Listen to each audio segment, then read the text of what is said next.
Mr. Sinister is getting a buff. What are the abilities going to look like? Hello everybody, hope you're doing well. This is my rank 3 version of the champion, which I did rank up in order to experiment around with incursions, but with other champions actually being better, it became something of a moot point. But look, I want to cover the changes that are going to be happening to Mr. Sinister, and also whether or not it's going to align with yourselves. From an interest perspective, Kabam are giving this a survivability of 3, which is like boo, if you know the character. Damage of 4, ease of use 3, utility 3, and defender strength 4. So that should be quite interesting. Will it be just a champion on defense? We'll find out. We'll also be flipping between in-game and in-game abilities, and also what Kabam are going to be adding in as well. So let's do this. Of course, something that remains unchanged is Kabam saying that the champion, while his regeneration can be maybe powerful, it won't do much of anything if it's heal block true.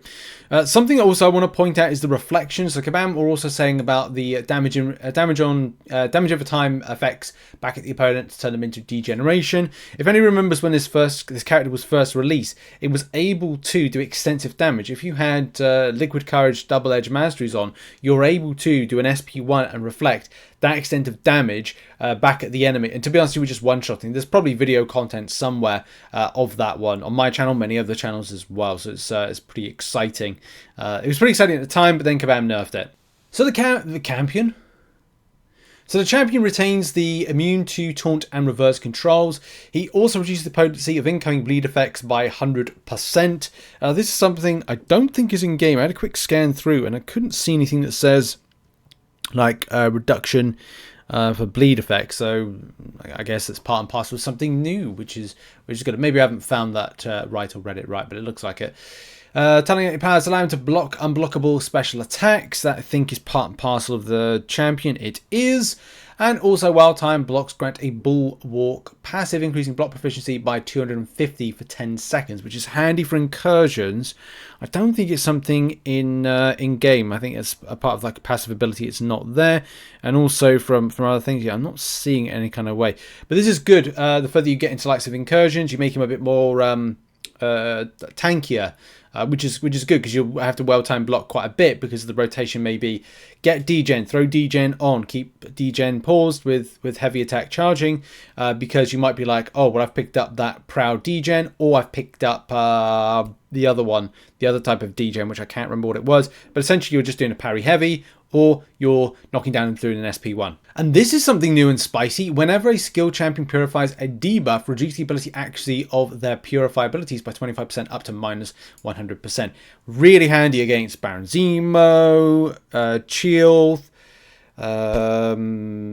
Misty Knight, Mole Man, the list goes on. I'm not going to name every single skill champion that does it, but there's a lot of skill champions that do it. Having a quick scan on the molecular regeneration, it looks like everything remains the same, especially if you kind of look into game. It's pretty much there. So where you can see the molecular stuff right there. It looks pretty much the same. I can't see any kind of like great changes to it, but it looks pretty much the same. When we need to know, oh, this is important, isn't it? The charging of the heavy attack, pause the duration of damaging debuffs, stun, concussion, and power steal on the opponent. Charging a heavy for 1 second grants a vicious passive, increasing the potency of damaging debuffs by 30% for 5 seconds. Charging a heavy attack for an additional 1 second. Trigger Mr. Sinister's genetic manipulation for 7 seconds. He inflicts 10-second bleed debuff on himself every 0.7 seconds. That's interesting. That's very interesting. Yeah, that's really, really interesting. I repeat myself at the same time. But what this does is, I gave you the example of that incursion-based situation where you're able to do those degen-based effects.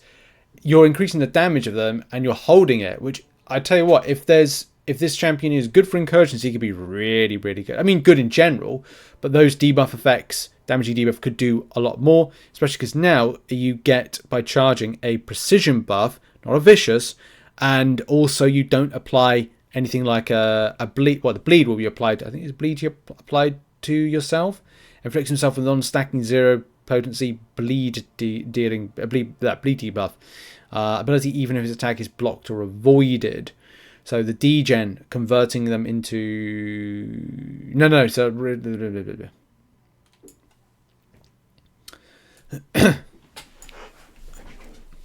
okay, so here's the thing I'm very much interested in, and is that charging the heavy attack. I talked about the idea of using this champion in Incursions, Proud Degen, the other Degen based ones. Hacks and things are going to amplify Degen. I mean, look, debuffs in general, damaging debuffs, because you can get one with poison. I think you do a shock and incinerate based on it's gone from my mind, but there is one where you apply shock and there's something with it incinerate. Anyway, whatever. The fact is, if you've got damaging debuffs on the enemy, you can pause them and as well increase them, and as well handy for things like stun, concussions, and power steal, yada yada. Charging a heavy attack for 1 second grants a vicious passive, increasing the potency of damaging debuffs by 30% for 8 seconds. Yeah, so you get a DJ. This champion's gonna be great for Incursions, he says in theory. But also charging a heavy attack for an additional 1 second triggers Mr. Sinister's genetic manipulation for the next 7 seconds. He inflicts a 10% bleed debuff on himself every 0.7 seconds, which the potency isn't as bad, but it will get more potent, which is very different in game. In game, that particular charging a heavy attack ability, you get a precision buff, but also charging grants cruelty buff, increasing critical damage. Is that going to be something you need? We'll have to see how that kind of like changes. The manipulation side of things, when it's referred to as manipulation, maybe that's an ability. That's a signature ability. A new signature ability. We'll come back to that in a minute. We'll kind of have a look to see what that's about. But yeah, I like the idea that you can really interact with stuff in Incursions, which this champion may be one of those particular things. Yeah, I don't know if that genetic manipulation thing is a bit of a I had a look through. I don't know if it's maybe made like an Easter egg because you're bleeding yourself. You're doing genetic manipulation on yourself. It may be an Easter egg type thing rather than an actual sub ability of some description. Any case, let's move on. It may be revealing itself to be it, but SP1 transfer all damaging debuffs on Mr. Sinister to non #Robert opponents, converting them into degeneration debuffs. Oh, that's nice. Oh, that with some of the stuff in Incursions with degen, it's just going to be like, I'm really looking forward to using this champion in Incursions. It may be a one-stop shop for usage, but I would say because the regen is we'll have to have a look. I'm not going to jump to conclusions just yet. Mr. Sinister inflicts himself with a non-stacking 0 potency bleed debuff, direct damage for 20 seconds. That's an interesting one. Maybe you could have it like interact with double edge, or have, well, not double edge, but some of the other. There's a mastery, isn't there, for reducing down potency of bleed damage. So you could look to stack yourself multiple times and kind of interlink with coagulate. Sorry, coagulate is what I was thinking of. So that could be cool to have that kind of interaction to kind of like really hammer down the potency and make this a really interesting option. But honestly, everything's up for testing and seeing. So, and yeah, that interlinks with the charging of heavy attack, because then you throw, a great amount of damaging debuffs, degen, the way of anyone else. Right, SP2. SP2 is 100% chance to inflict a concussion, reducing the opponent's ability to actually 10 seconds for 100% for 6 seconds. The ability activates even if the attack is blocked, or avoided 100% chance to stun for 2.5 seconds. Could you do like an SP2, SP1 rotation with it? Maybe. Is it worth it? Probably not. It depends how you want to use concussion with this. Yes, there is always a need, want, and desire to actuate concussion. However, is there going to be a scenario you're likely to do it? Are you looking more for damage rotation than you are looking for concussion being an interaction-based thing? We'll have to see. 100% chance to inflict concussion on the SP3, reducing the opponent's accuracy by 100%. Okay, for 12 seconds. 100% chance to inflict a power steal debuff, stealing 20 of max power over 3 seconds. Maybe it's 20% over 3 seconds. Power control option off an SP3. Maybe something someone's interested in. Signature ability. This is the most important thing, and we'll flip towards in-game in a second. For each time Mr. Sinister defeats an opponent, he extracts their genetic code, gaining a different passive ability for the rest of the quest, depending on the defeated champion's class. Max 3 of each passive, 10 passives total. That's tough because you have to be very selective of who you defeat. Mr. Sinister starts each fight with 3 of these effects at random. These do not persist. So you may get some of it. That's good in some ways. What is it at the moment? I don't know if they actually kind of give an opportunity with without the dupe on the champion. So let's have a look. So at the moment we've got yeah, it doesn't say at random, gain different. He extracts a genetic gain passive ability for the rest of the quest depending on the defeated champion's class, max 3 each. Okay.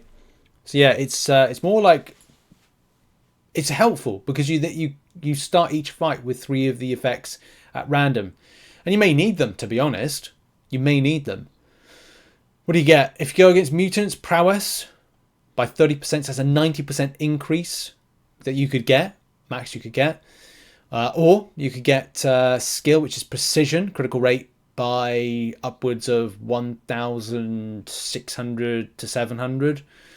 Science, increased regeneration rates by 20%. Could be handy for longer fights. We're talking about our incursion option. Necropolis option, debatable. It's really hard to say the extent of damage potential you can get. I'm sure it would have been tested to see if that's the case for a yay or a nay.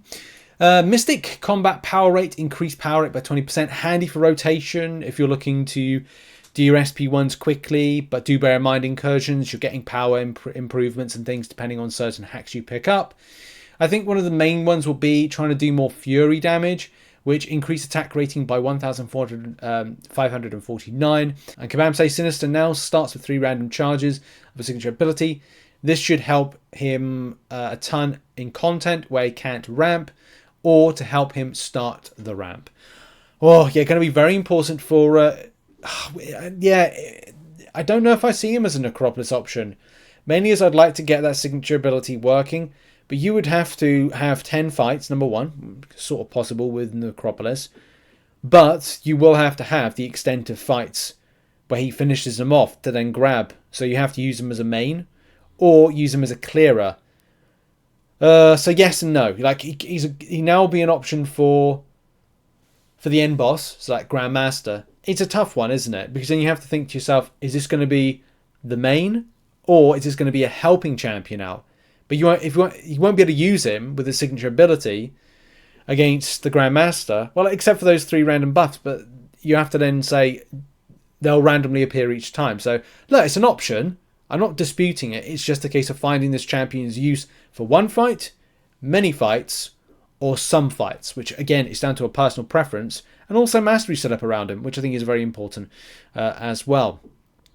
Yeah, double-edged liquid courage, good. But also synergies, what has he got? Anything new? So his randomly starts the fight with either a 25% passive attack and 25% power rate, or 25% armor rate. That's good. I don't know if that's in addition. Randomly starts with either... Okay. It might be more welcoming to have him as on the team. Cable Apocalypse, and Mr. Sinister. Maybe. Do some tests. But also, with Magneto, all mutants gain 20% passive fury when fighting with class disadvantage. Oh, that's very specific. I don't know if I'd recommend that. I'm not sure if I'm a fan of that. Bloodlines. So you've got with those champions there. Special attacks have 20% critical rate and gain true strike, ignore all armor resistance, evasion, and auto block.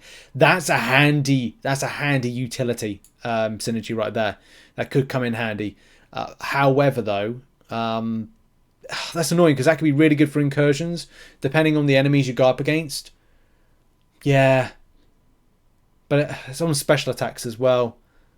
Still handy to have. I think this is a nice little addition. But in any case, that's going to be it for the video. What are your thoughts after listening and reading some of the things from Mr. Sinister? I think it looks like a really good buff. I'm excited to use the champion with Cable and Apocalypse and have him with the masteries, Liquid Courage and Double Edge. Maybe even Coagulate. Not quite sure. Thinking about it.